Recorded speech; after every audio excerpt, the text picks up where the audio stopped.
ভোজন রসিকদের কাছে এটা একটা দুর্দান্ত জিনিস কচুরলতি। তো সেই কচুরলতি কীভাবে বানাবো সে রেসিপিটা আপনাদের সঙ্গে শেয়ার করব। কচুরলতি তো আমরা অনেক রকমভাবেই খাই। আজকে রেসিপিটা করব চিংড়ি মাছ আর নারকেল দিয়ে। তো প্রথমে আমি মশলাটা তৈরি করে নেব। মশলাটাতে দিচ্ছি নারকেল হাফ মালার অর্ধেক নারকেল আর দুটো বড় সাইজের পেঁয়াজ, আর এর মধ্যে দিয়ে দেব দুটো কাঁচা লঙ্কা। লাল লঙ্কা আমি নিয়েছি, আপনারা সবুজ লঙ্কাও নিতে পারেন। ঝালটা যে যার পছন্দ মতো দেবেন। আর দিয়ে দিচ্ছি 3 চামচ সর্ষে। আমি এখানে সাদা কালো সর্ষে মিশিয়ে নিয়েছি।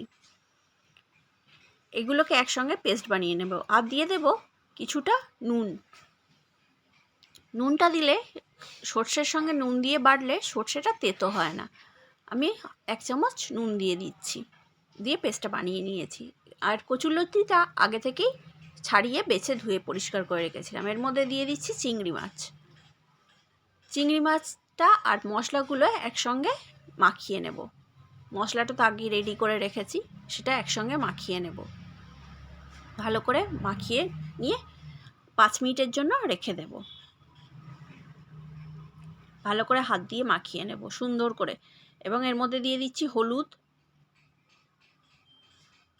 গুঁড়ো,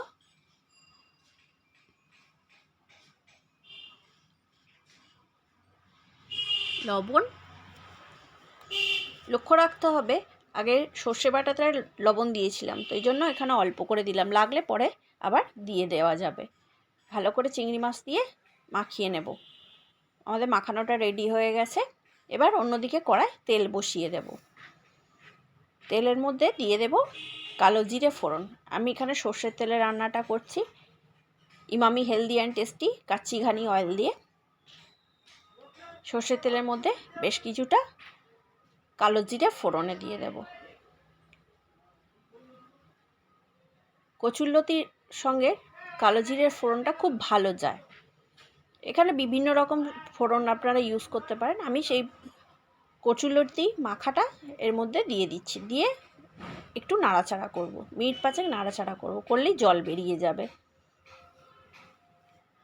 আর যে বাটিটায় মাখিয়েছিলাম সেই বাটিটা ধুয়ে একটু জল দিয়ে এটাকে চাপা দিয়ে দেব। দিয়ে দিচ্ছি রঙের জন্য একটু রেড চিলি পাউডার, কাশ্মীরি লঙ্কার গুঁড়ো। ঝালের জন্য তো কাঁচা লঙ্কা দিয়েছি, একটু রঙের জন্য কাশ্মীরি লঙ্কার গুঁড়ো। এটা চাইলে দিতেও পারেন, নাও পারেন, কোনো অসুবিধে নেই। দিয়ে ভালো করে মিশিয়ে ঢাকা দিয়ে দেব। ঢাকা দিয়ে এটা ঢাকা চাপা দিয়ে কম আঁচে রান্না করলে রান্নাটা খুব সুন্দর হয়। আর এইভাবে আপনারা মাখিয়ে নিয়ে কলা পাতাতেও রান্না করতে পারেন। সেক্ষেত্রে কলা পাতাটা একটু আগুনে সেঁকে নিলে রান্নাটা খুব সুন্দর হবে। নাড়িয়ে নিয়ে আবার চাপা দিয়ে দেব।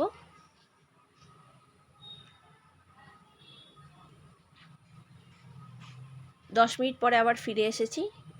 নারকেল দেওয়া যেহেতু নিচটা লেগে যেতে পারে, সেই জন্য মাঝে মাঝে একটু নাড়িয়ে দিতে হবে যাতে তলাটায় না লেগে যায়। অনেকটাই জল কমে গেছে। কচুরলতিগুলো প্রায় সিদ্ধ হয়ে এসছে। একটু নাড়িয়ে নিয়ে চাপা দিয়ে দিয়েছিলাম। 5 মিনিট পরে একটু নুন,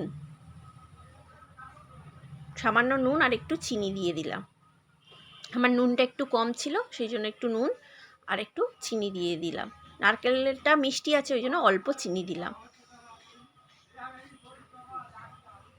দিয়ে একটু জলটা শুকনো হওয়া পর্যন্ত অপেক্ষা করব। দেখুন জলটা শুকনো হয়ে এসেছে, তেলও ছেড়ে দিয়েছে। এইভাবে একটু নেড়ে চেড়ে গ্যাসটাকে বন্ধ করে দেব। দিয়ে এটাকে 5 মিনিটের জন্য ঢাকনা দিয়ে রেখে দেব। তারপরে এটা গরম গরম ভাতের সঙ্গে সার্ভ করব। ভিডিওটা কেমন লাগলো অবশ্যই কমেন্টস করে জানাবেন। নারকেল চিংড়ি অবশ্যই একবার ট্রাই করবেন। নারকেল চিংড়ি কচুরলতি দিয়ে অবশ্যই একবার ট্রাই করবেন। ভিডিওটা শেষ পর্যন্ত সঙ্গে থাকার জন্য অসংখ্য ধন্যবাদ। সবাই সুস্থ থাকবেন, ভালো থাকবেন।